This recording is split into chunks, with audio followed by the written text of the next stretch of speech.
পৃথিৱীত বহুতো ধৰণৰ বেমাৰ আছে। তো তাৰে মাজত মই আপোনালোকক এটা বেমাৰৰ নাম ক'ব বিচাৰিছোঁ।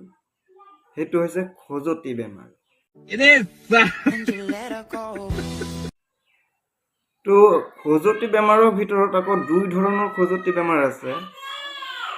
এটা হৈছে প্ৰকৃতিয়ে সৃষ্টি কৰা, প্ৰকৃতিয়ে যিটো সৃষ্টি কৰিব মানে সেইটো আমি মেডিকেল হস্পিটেল ফাৰ্মাচীত পাই যাম, ঔষধ দৰৱ পাতি কিবা কিবি। আৰু নিজে যিটো সৃষ্টি কৰা খজুৱতি বেমাৰ সেইটো হৈছে বেলেগ মানে মাৰাত্মক বেমাৰ। তো সেইটো বেমাৰৰ ঔষধ কিন্তু আপুনি খজুৱাই মৰি গ'লেও কিন্তু সেইটো খজুৱতিৰ ঔষধ নাই। তো আপোনালোকে ভিডিঅ'টো দেখুৱাই লওক, তাৰপিছত আকৌ আমি পাতিম। তুমি জানা বগিতৰা তুমি মোৰে বুকুৰ কলিজা তুমি হলা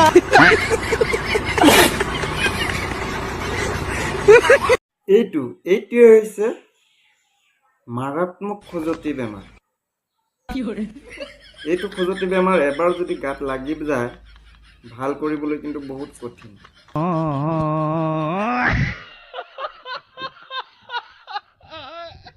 তুমি জানা বগিতৰা তুমি মোৰে বুকুৰ কলিজা তুমি হলা বগিতৰা। এইটো বেমাৰেই হৈছে নিজে সৃষ্টি কৰি লোৱা মাৰাত্মক খজুৱতি বেমাৰ। যিটো বেমাৰৰ ঔষধ দৰৱ পাতি কিন্তু খজুৱাই মৰি গ'লেও কিন্তু খজুৱতি এইটো মানে দৰৱেই নাপায়।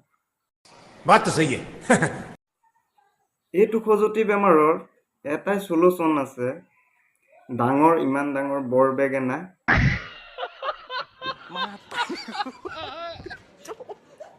কণ্টিনিউ 1 সপ্তাহ য'ত খজুৱাই মানে তাত মালিচ কৰি দিব লাগিব।